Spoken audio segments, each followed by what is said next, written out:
कैसे हैं आप सब। तो आज हम डिस्कस करेंगे विकास की अवधारणा तथा अधिगम के साथ उसका संबंध, concept of development and it's relationship with learning.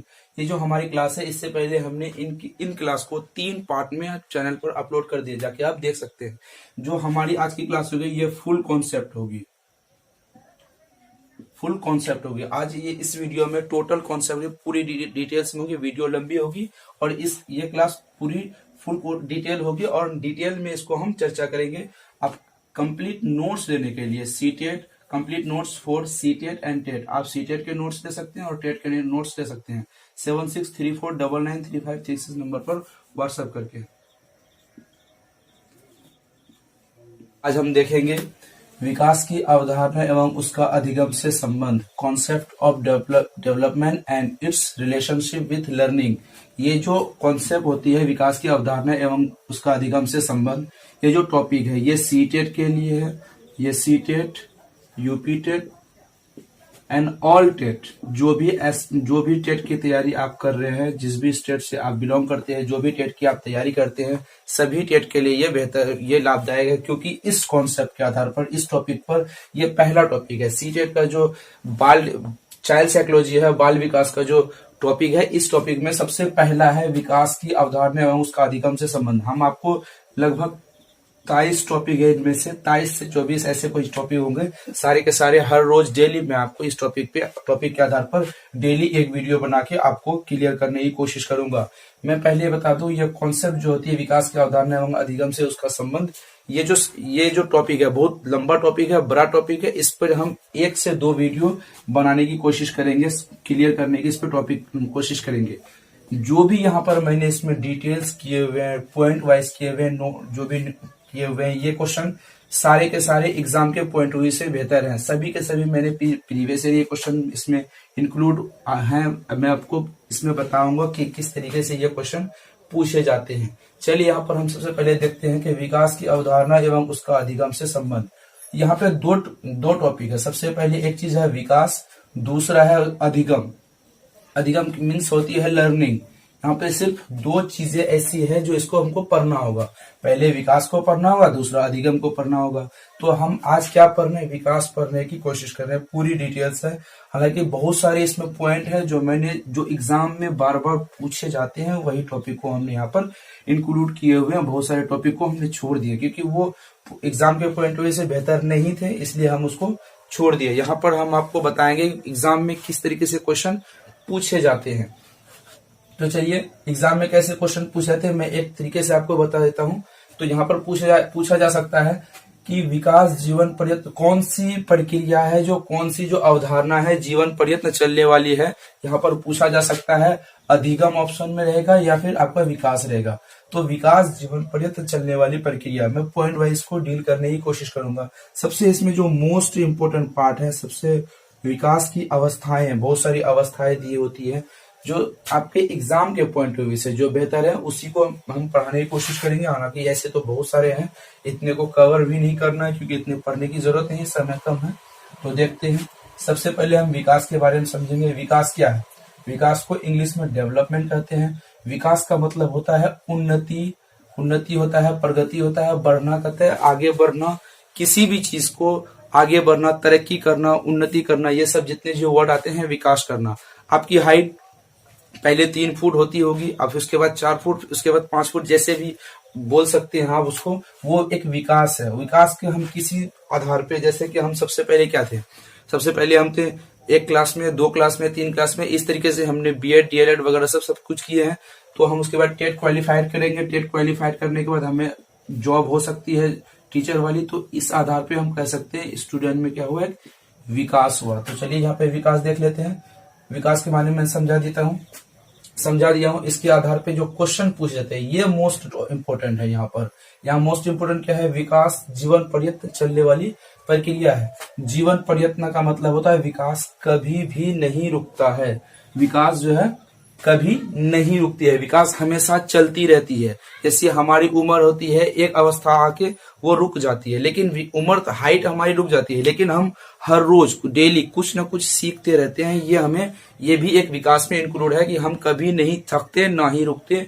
जिस दिन एक मनुष्य माँ के गर्भ में पैदा, माँ के कोख में वहां पे जन्म लेता है, वहां पे जो पलने लगता है, तो वहां से उस व्यक्ति का विकास चालू हो जाता है। और वो जब वो मर जाते हैं, जिस दिन उसकी मृत्यु हो जाती है, उस वक्त विकास रुक जाती है। विकास कब से होती है? माँ के कोख से होती है। उसके बाद उसके मरने के बाद ही विकास खत्म होती है, उसकी समाप्त होती है।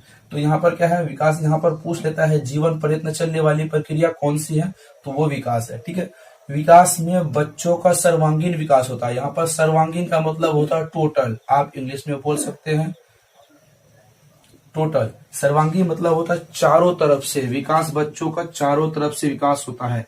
ये इस तरीके से चारों तरफ से बच्चों का विकास होता है यहाँ पर। ठीक है, ये टॉपिक क्लियर हो गया। अब आते हैं विकास गर्भधारण से।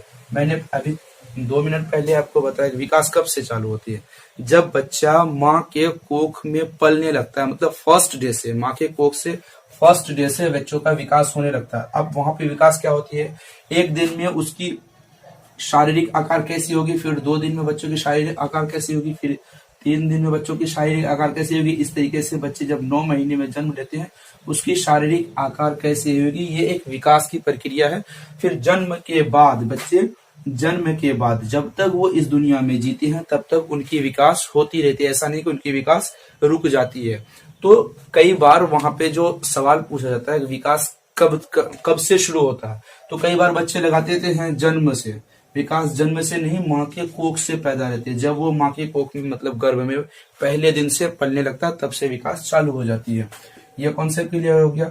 विकास जीवन पर्यंत चलने वाली प्रक्रिया, मतलब जब तक पूरी जिंदगी, इसमें आप लिख सकते हैं पूरी जिंदगी, जब तक बच्चे, मतलब उस बच्चे का माँ के कोख से लेके जब तक वो इस दुनिया में जीता है, मरते दम तक, यानी कह सकते हैं उस तब तक बच्चे का विकास होता रहता है। बच्चे का विकास कभी भी नहीं रुकता है।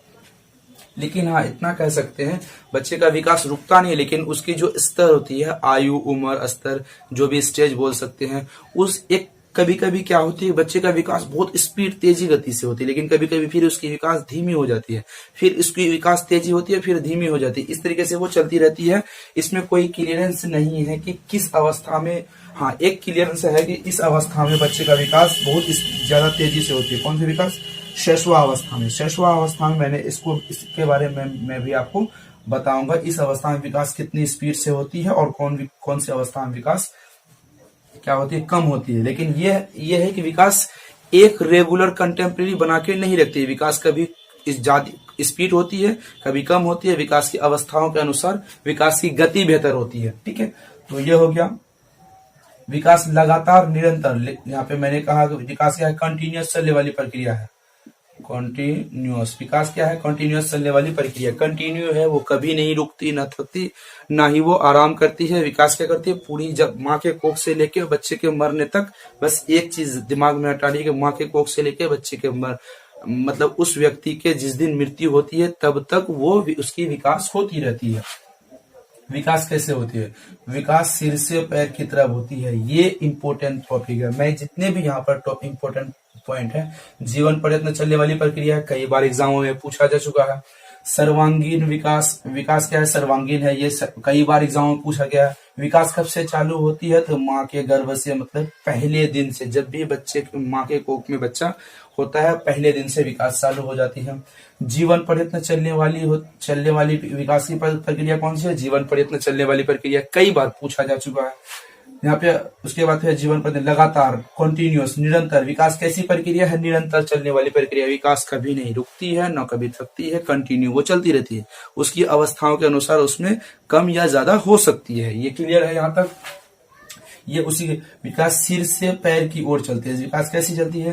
पहले विकास, जो बच्चे का जो पहले विकास होता है माँ के गर्भ में, पहले सिर का विकास होता है, फिर उसके बाद शरीर के किसी भी अंगों का विकास होता है। ऐसा नहीं कि पहले शरीर, धड़ का, उसके बाद सिर का विकास, ऐसा नहीं होता। माँ के कोख में बच्चे का सबसे पहले किसका विकास होता है? सिर का, उसके बाद पैर का। ये कई बार एग्जाम में पूछा गया। ये रिपीटेड क्वेश्चन है, इससे ही आपके जो क्वेश्चन बनेंगे, बस इतना ही बनेंगे। मैं एक बार पहले क्लियर कर दूं। अब इसका 1 मिनट मैं इसे पहले मिटा देता हूं। आप इसका स्क्रीनशॉट ले सकते हैं, क्योंकि बाद में फिर इसमें मैं बहुत सारा काट देता हूं तो दिक्कत हो जाती है। स्क्रीनशॉट ले लीजिए। तो चलिए इसको हम मिटाएंगे अच्छी तरीके से। तो तो यहाँ पर बाल मनोविज्ञान में दो चीजें आपको समझनी होगी, विकास अलग है, विकास की अवस्था अलग है, बाल मनोविज्ञान अलग है। तो यहाँ पर हम जो बात करते हैं बाल मनोविज्ञान में, बाल मनोविज्ञान होती है चाइल्ड साइकोलॉजी।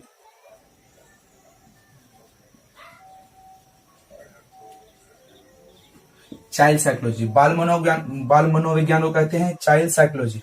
बाल मनोविज्ञान में क्या होता है, बालक के व्यवहारों का अध्ययन किया जाता है, ठीक है। जबकि बाल विकास में हम क्या पढ़ रहे हैं, अभी बाल विकास पढ़ रहे हैं, बाल मनोविज्ञान नहीं पढ़ रहे। बाल मनोविज्ञान बाद में पढ़ेंगे, उसकी जो टॉपिक होगी अलग होगी।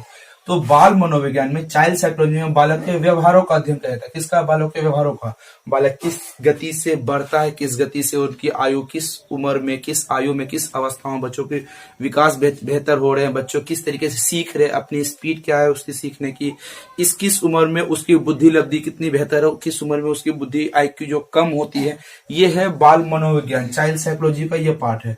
तो चाइल्ड साइकोलॉजी में, बाल मनोविज्ञान में बच्चों के किसका व्यवहारों का अध्ययन किया जाता है। किसका अध्ययन किया जाता है, बच्चों के व्यवहारों का अध्ययन किया जाता है। यहाँ एक बात याद रखनी होगी कि बच्चों के व्यवहारों का अध्ययन किया जाता है बाल मनोविज्ञान में, चाइल्ड साइकोलॉजी में, ठीक है। तो बाल विकास में क्या किया जाता है, बाल विकास में बालक के व्यवहारों के साथ साथ विकास निश्चित दिशा में हो, बालक के विकास को निश्चित दिशा दे सके। तो बेस्ट क्या है, बाल मनोविज्ञान से बाल विकास बेस्ट है, क्योंकि बाल मनोविज्ञान में सिर्फ व्यवहारों का अध्ययन किया जाता है, लेकिन बाल विकास में क्या करते हैं, बालक के व्यवहारों के साथ साथ उसके निश्चित दिशा दे सकते हैं। क्या दे सकते हैं हम, निश्चित दिशा दे सकते हैं, बालक के व्यवहारों पे का निश्चित दिशा दे सकते हैं बाल विकास में। तो ये आ गई, आपको इससे सारे पॉइंट क्लियर हो गया होगा। तो हम चलते हैं विकास की अवस्था, मोस्ट इंपोर्टेंट पार्ट। अब मैं बता दूं बाल विकास की अवधारणा एवं उसका अधिगम से संबंध, ये जो टॉपिक है ये कितने क्वेश्चन पूछे जा सकते हैं। कभी कभी 3 क्वेश्चन पूछते हैं, 2 क्वेश्चन पूछते हैं, 1 क्वेश्चन कभी नहीं पूछते। CTET में 1 क्वेश्चन कभी भी नहीं पूछते हैं।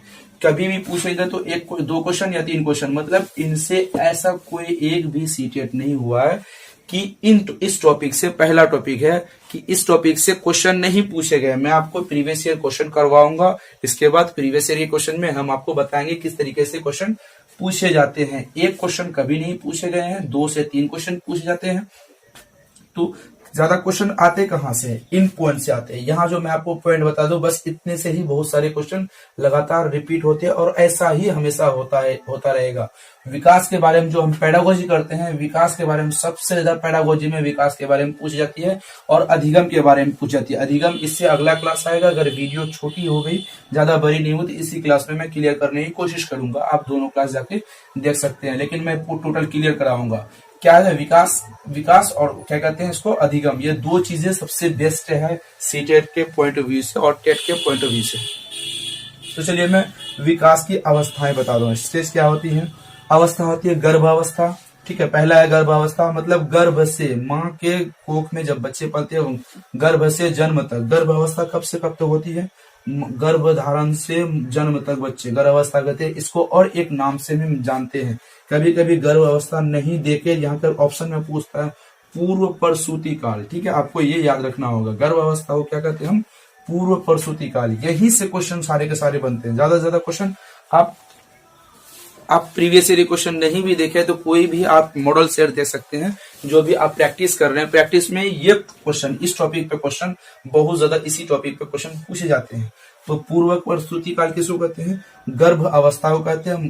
पूर्व प्रसूति काल कब होते हैं, गर्भ से जन्म तक। बच्चा जन्म से पहले को क्या कहते हैं, बच्चे जब जन्म से पहले होते हैं तो उनको क्या कहते हैं, माँ के जब कोख में रहते हैं तो उनको कहते हैं पूर्व प्रसूति काल। तो हम आते हैं अब शैशवावस्था, ये मोस्ट पार्ट है, ठीक है। शैशवावस्था है, बाल्यावस्था है, किशोरावस्था है और यहाँ पर युवावस्था है, प्रौढ़ावस्था है, वृद्धावस्था है। हम टोटल 7 अवस्था लिखे हैं, लेकिन आपको कौन सी याद करना है, यहाँ पर इन तीनों को नहीं करना है। मैंने एक सिर्फ नोट्स के लिए, आपको जानकारी के लिए मैं इसको बता दिया हूँ, पर इनको पढ़ने की जरूरत नहीं है। शैशवावस्था जन्म से 6 वर्ष तक। कब तक होती है शैशवावस्था, मतलब यहाँ से जन्म तक होती है, गर्भ से जन्म तक होती है गर्भावस्था। शैशवावस्था होती है जन्म से 6 वर्ष तक।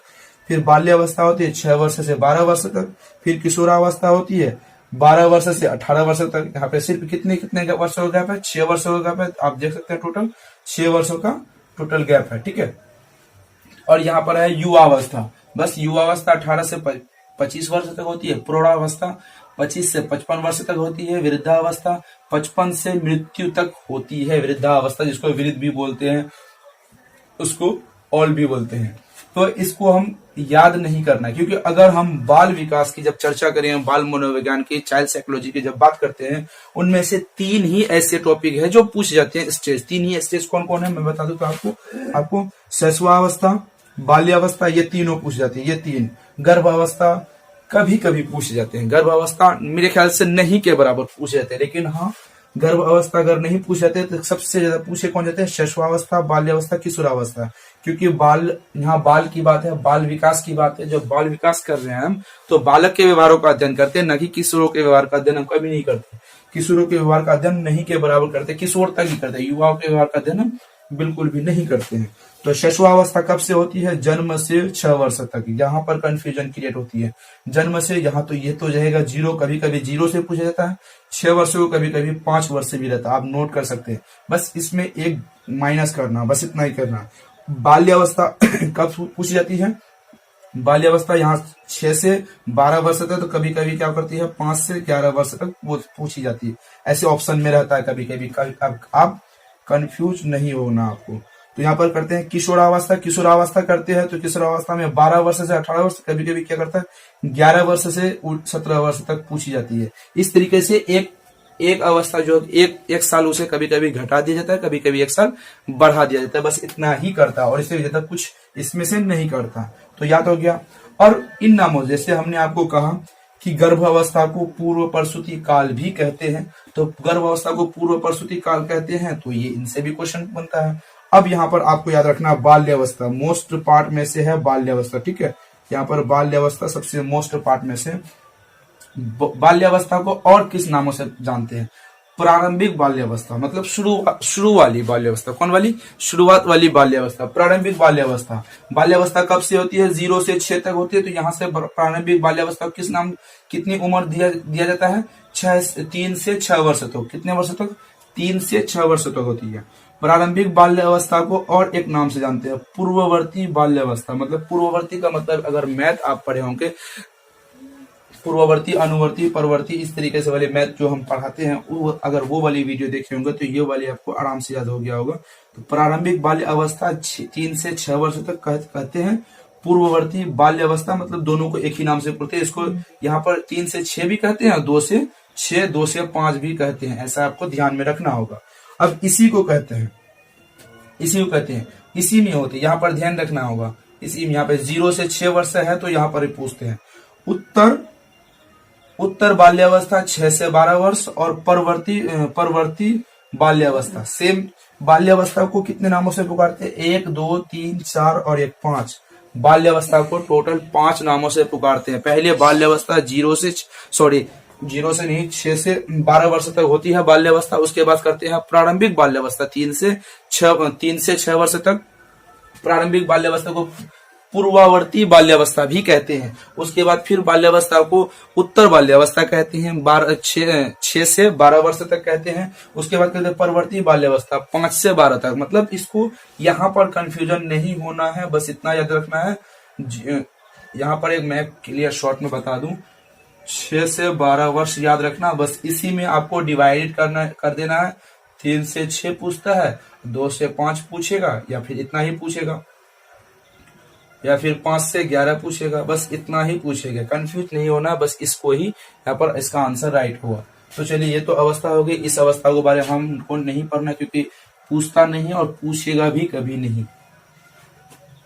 तो अब आते हैं विकास के प्रकार। विकास जो हमको पता चल गया विकास क्या होते हैं, विकास कैसे होती है, पर इतना पता अभी तक नहीं है विकास के कैसे प्रकार होते हैं, विकास दिखता कैसे है, विकास हम में हो रही है, आप में हो रही है, पर दिखता कैसे है, ये इंपॉर्टेंट पार्ट है। विकास कैसे दिखता है।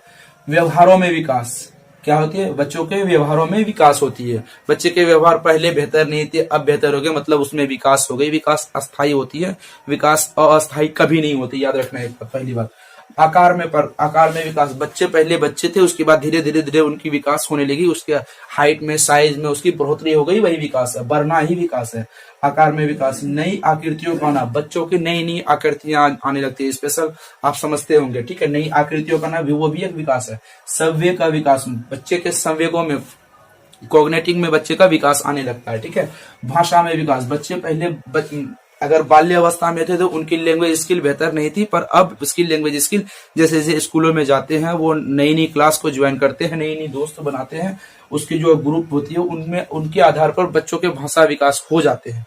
तो फिर हम आते हैं शारीरिक विकास, बच्चों के शारीरिक विकास, आकार विकास और नई आकृति विकास एक ही है। संज्ञान में विकास, बच्चों के संज्ञानात्मक विकास होती है। सामाजिक विकास, बच्चे के सामाजिक विकास तब होते हैं जब बच्चे बाल्य अवस्था में होते हैं, शैशवावस्था में होते हैं, तो सिर्फ अपने घर परिवार को ही अपनी दुनिया मानते हैं। जब वो स्कूल जाते हैं 6 क्लास में, वो स्कूल कितने क्लास में जाते हैं, वो 6 साल की अवस्था में या 5 साल की अवस्था में, कंफ्यूजन करके रखा है 6 साल या 5 साल, मेरे ख्याल से 6 साल में जब जाते हैं बच्चे स्कूल, तो वहां पर अपने ग्रुप बनाते हैं, समूह बनाते हैं, तभी वो सामाजिक, बच्चों सामाजिक की गिनती में आते हैं। तब समाज में जब वो रह लेते हैं, सामाजिक के बारे में सोचते हैं, फिर देश के बारे में सोचते हैं, उससे बड़े होते हैं, तो यहाँ पर बच्चे सामाजिक विकास करने लगते हैं। तो सभी प्रकार के, एक कंक्लूड हम निकाल के बताते हैं, सभी प्रकार की शारीरिक एवं मानसिक विकास कहलाती है। सभी प्रकार की शारीरिक और मानसिक विकास कहलाती है।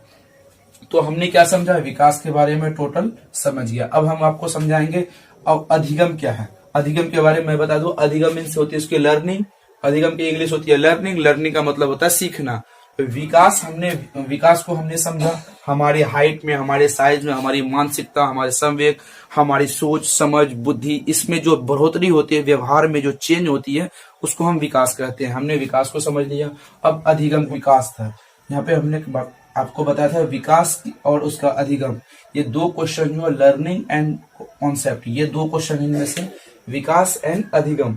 तो विकास के बारे में टोटल फुल कॉन्सेप्ट मैंने आपको पहले फर्स्ट पार्ट में बता दिया, यह पार्ट दूसरा है, ठीक है, यह पार्ट दूसरा है। इनमें से इसको हम आज डिस्कस करेंगे अधिगम को।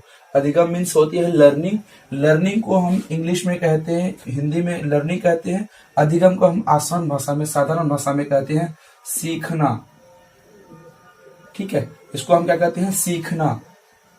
लर्निंग एक साइकोलॉजी लैंग्वेज है जो किताबों में मिलती है, लेकिन आम भाषा में उसको हम सीखना कहते हैं। तो अगर हमको सीखना समझ आ गया तो हम आराम से इस टॉपिक पे चर्चा कर सकते हैं, इस पर क्या हो सकती है, क्या बेहतर हो सकती है, मैं उसको चर्चा करके आपको क्लियर करके बताता हूँ, ठीक है। सीखने की प्रक्रिया जिसमें अनुभूतियों तथा अभ्यास, अनुभूति मतलब हमारे जो अंदर की जो मैच्योरिटी है उसके आधार पर, मैच्योरिटी के आधार पर, तथा अभ्यास जो हमें प्रैक्टिस करते हैं, प्रैक्टिस के आधार पर, अभ्यास के आधार पर फलस्वरूप व्यवहार में हमारे जो एक्टिविटीज है, हमारे व्यवहार में जो परिवर्तन आते हैं, यहाँ इम्पोर्टेंट ये दो लाइन ही इसको अधिगम को क्लियर करने के लिए बेहतर है। बस इतनी दो लाइन में टोटल कॉन्सेप्ट क्लियर हो जाते हैं। जितने भी मैं आपको पढ़ाऊंगा आगे, ये क्वेश्चन कॉन्सेप्ट जो है सिर्फ 2 लाइन में क्लियर हो जाते हैं। 2 लाइन एक बार अच्छी तरीके से फिर से समझेंगे। सीखने, जब हम कोई चीज सीख रहे हैं, कोई भी चीज जब हम सीखने की कोशिश करते हैं, सीखने की प्रक्रिया में अनुभूति जो हमारे जो मेच्योरिटी है उसके आधार पे, तथा अभ्यास प्रैक्टिस के आधार पे, दो अनुभूति तथा अभ्यास के आधार पे, यानी फलस्वरूप, उसके परिणाम स्वरूप, फलस्वरूप जो भी रिजल्ट निकलते हैं उसके आधार पे व्यवहार में परिवर्तन, हमारी जो एक्टिविटीज है उसमें परिवर्तन होता है। जो हम करते हैं, उस जो अपने व्यवहार को बेहतर करते हैं उसमें जो परिवर्तन होती है। एक एज ए एग्जाम्पल हम ले सकते हैं, बच्चों के व्यवहार पहले बेहतर नहीं थी, स्कूल से जाने से पहले बच्चों का वातावरण सिर्फ माँ बाप मतलब अपनी फैमिली थी, उस आधार पे फिर बच्चे ने स्कूल जाना शुरू किया, फिर बच्चे ने सामाजिकता आ गई, फिर बच्चे देश के लिए व्यवहारिक गुण एवं नीतियों को अपनाने लगा। तो इस आधार पे अधिगम की जो होती है व्यवहार के आधार पे अस्थायी मतलब फिक्स परिवर्तन, जो भी चीजें परिवर्तन होती है, जो भी चीजें चेंज होती है, फिक्स और चेंज दो चीजें हैं, अस्थायी भी होनी चाहिए और परिवर्तन दोनों होनी चाहिए। व्यवहार में अस्थायी परिवर्तन होना, कौन से परिवर्तन होना, बस सीखने का एक ही मतलब है, क्या एग्जाम में पूछे जाते हैं, अनुभूतियों और अभ्यास के आधार पर, फलस्वरूप या परिणाम स्वरूप, किसके स्वरूप, अनुभूति तथा अभ्यास के परिणाम स्वरूप, फलस्वरूप व्यवहार में हमारे जो एक्टिविटीज है अस्थायी फिक्स और चेंज परिवर्तन, जो 3 वर्ड आते हैं व्यवहार में, बस इतना ही परिवर्तन अधिगम या सीखना कहलाता है। बस ये 3 वर्ड ही इसके लिए बेहतर है, इस टॉपिक के लिए सिर्फ 3 वर्ड बेहतर है। ठीक है, तो इसको हम कुछ परिभाषाएं इनके आधार पर पूछती है, अधिगम से परिभाषाएं पूछती है, उनको हम डिस्कस करने की कोशिश करते हैं। चलिए हम डिस्कस करते हैं, क्या कहते हैं, पहले परिभाषा डेफिनेशन डिस्कस करते हैं मॉर्गन के अनुसार। ठीक है, मॉर्गन महाशय है, उन्होंने क्या कहता है, अभ्यास एवं अनुभूति, हमने वही चीज तो पढ़ा यहाँ पर, अभ्यास और अनुभूति। अभ्यास और अनुभूति के परिणाम स्वरूप व्यवहार में होने वाले परिवर्तन अस्थायी व्यवहार में कैसे परिवर्तन होने चाहिए, अस्थायी होनी चाहिए, फिक्स होनी चाहिए, ऐसे नहीं होनी चाहिए जो कुछ समय के लिए है, 1 महीने 2 महीने, 1 दिन 2 दिन, 2 घंटे 3 घंटे के लिए हमने सीखा, बस वही काफी नहीं। व्यवहार में अस्थायी परिवर्तन होना, फिक्स परिवर्तन होना सीखना कहलाता है। मॉर्गन ने क्या कहा था, मॉर्गन ने कहा था हमारे अभ्यास, प्रैक्टिस और मैच्योरिटी के आधार पे, प्रैक्टिस और अनुभूतियों के आधार पे जो क्या कहते हैं, अभ्यास और अनुभूतियों के परिणाम स्वरूप व्यवहार में होने वाले अस्थायी परिवर्तन क्या कहते हैं, सीखना कहते हैं। मॉर्गन ने कहा था। स्ट्रेज तथा चैपमैन ने क्या कहा, चलिए इसको बारे में देख लेते हैं। स्ट्रेट और चैपमैन में क्या कहा, 1973 में इन्होंने अपनी परिभाषा दी। सीखना आगे लर्निंग ऐसी प्रक्रिया है जिसमें अनुभूति, यहाँ पर वही शब्द है अनुभूति, तथा अभ्यास, यहाँ भी वही शब्द है परिणाम स्वरूप, रिजल्ट, फल स्वरूप, व्यवहार में अपेक्षाकृत जो अस्थाई परिवर्तन होती है, वही तो वर्ड है यहाँ पर, अस्थाई परिवर्तन होते हैं। बस कुछ भी नहीं बदला है। क्या क्या बदला है, क्या क्या याद रखना, व्यवहार में अस्थाई परिवर्तन होना, क्या होना, व्यवहार में अस्थाई परिवर्तन होना सीखना कहलाता है, और वो अस्थाई होनी चाहिए। बस किसके आधार पे होनी चाहिए, अपेक्षाकृत होनी चाहिए। यहाँ पे ध्यान से आप देख रहे हैं, अपेक्षाकृत होनी चाहिए। यहाँ पे अनुभूति तथा अभ्यास के आधार पर व्यवहार में अस्थाई परिवर्तन होनी चाहिए, अस्थाई परिवर्तन होनी चाहिए। किसके आधार पे, अनुभूति और अभ्यास और अनुभूति के आधार पर होनी चाहिए। बस इतना ही तो है, डेफिनेशन खत्म हो गई। इनके जो कुछ प्रकार होते हैं व्यवहार में, जब हम व्यक्तियों के, जब स्टूडेंट के, विद्यार्थियों को जब परिवर्तन आते हैं, वे क्या गुण आते हैं, क्या गुण नहीं लाते हैं, उनके बारे में हम आगे डिस्कस कर रहे हैं। नोट्स के लिए मैं आपको नंबर बता दूं, 7634993536 नंबर पर व्हाट्सएप करके आप कंप्लीट नोट्स ले सकते हैं, चाहे वो सीटेट की ले रहे हो या फिर किसी भी टेट की ले रहे हो, कोई भी स्टेट की ले रहे हो, आप जो भी स्टेट में है, जहां भी है, यूपी, बिहार, झारखंड, हिमाचल प्रदेश, हरियाणा, राजस्थान, जहां से भी हो, सुपर टेट यूपी में आने वाली है। यूपी में 28 फरवरी 2021 को यूपी टेट की एग्जाम होने वाली है, हरियाणा टेट की एग्जाम होने वाली है, झारखंड टेट की एग्जाम होने वाली है, जो भी टेट की एग्जाम होने वाली है वहां के लिए कंप्लीट नोट्स दे सकते हैं। शॉर्ट नोट्स है, सरल है, सिंपल है, आसान भाषा में है। तो चलिए हम इसके जो अधिगम के जो प्रकार होते हैं उनको हम डिस्कस करते हैं। चलिए हम अधिगम के परिवर्तन पर चर्चा करेंगे। अधिगम की परिवर्तन पर किस तरीके से होती है, जब बच्चे में अधिगम होता है तो उसमें से क्या क्या परिवर्तन होते हैं, ये चर्चा करेंगे। सबसे पहले व्यवहार में परिवर्तन अभ्यास और अनुभूतियों के आधार पर होती है। 3 चीजें याद रखनी है। पहला, व्यवहार में परिवर्तन होना, परिवर्तन किस आधार पर होती है, अभ्यास और अनुभूति के आधार पर होती है। किसके आधार पर होती है, अभ्यास और अनुभूति के आधार पे व्यवहार में अस्थायी परिवर्तन। सिर्फ ये 4 वर्ड ऐसे हैं जो आपको सीखना, अधिगम, लर्निंग, तीनों सवालों का जवाब आपको बता देंगे। पहला क्या होगा, व्यवहार में परिवर्तन होना, अभ्यास या अनुभूति के अभ्यास या अनुभूतियों के आधार पे होती है, परिणाम स्वरूप होते हैं, तो इसके किसी अस्थायी होते हैं। बस इतना याद रखना। व्यवहार में अपेक्षाकृत परिवर्तन कैसे होती है, अपेक्षाकृत परिवर्तन अस्थायी होते हैं। ठीक है। अधिगम मतलब सीखना, व्यवहारिक परिवर्तन है। कैसा है, व्यवहार में परिवर्तन, हमारे बालक के जो एक्टिविटीज है उनमें जो चेंज आती है, कैसे चेंज आती है, स्कूल जाने के दौरान, एजुकेशन हासिल करने के दौरान, मिडिल क्लास से अपर क्लास से हायर क्लास में जाने में जो व्यवहार में परिवर्तन आती है, जो सीखने की प्रक्रिया में चेंज आती है, उसको हम व्यवहारिक परिवर्तन कहते हैं। बच्चे कुछ सीख गए, उनके व्यवहार में परिवर्तन आएंगे। बच्चे क्रिकेट खेलना सीख गए तो उसके व्यवहार में परिवर्तन है। बच्चे की राइटिंग लिखना सीख गए, बेहतर राइटिंग लिख सकते हैं, तो उनके व्यवहार में परिवर्तन आती है, उसकी फिर आने वाले समय में राइटिंग ठीक होती है। इस आधार पे हम कह सकते हैं बच्चे के व्यवहार में परिवर्तन होना ही सीखना है। चौथा पॉइंट है यहाँ पर तीसरा पॉइंट है अधिगम में व्यवहारिक परिवर्तन, सीखना व्यवहारिक परिवर्तन होते हैं। चौथा पॉइंट है सीखना अधिगम की अवधारणाओं पर व्यवहारिक परिवर्तन होते हैं। किस पर? अवधारणाओं पर, या परिणाम फलस्वरूप लिख सकते हैं,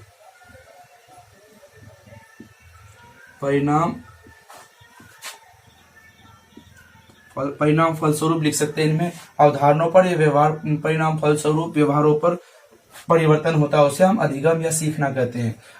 अब आती है ये दिमाग में सबसे बड़ा चीज है कि कंफ्यूजन करती है अधिगम। हमेशा जो आपको पेडागोजी पूछी जाएगी सीटेट में या फिर किसी भी टेट में जो क्वेश्चन पूछी जाएगी, वहां पर सीखना नहीं के बराबर होती है। नहीं सीखना कभी शायद कभी कभी दिया जाता है, लेकिन सबसे ज्यादा क्या दिया जाता है? अधिगम या लर्निंग। इंग्लिश वाले को लर्निंग दिया जाता है, हिंदी वाले को अधिगम दिया जाता है। पर अधिगम किसे कहते हैं? अधिगम मीन्स होती है हिंदी इंग्लिश में लर्निंग, उसे कहते हैं आसान भाषा में, साधारण भाषा में सीखना। जब बच्चे के व्यवहार में परिवर्तन होते हैं अस्थायी, उसे सीखना कहते हैं, अनुभूति या अभ्यास के आधार पर। बस इतना ही याद रखना है इनमें से। इस टॉपिक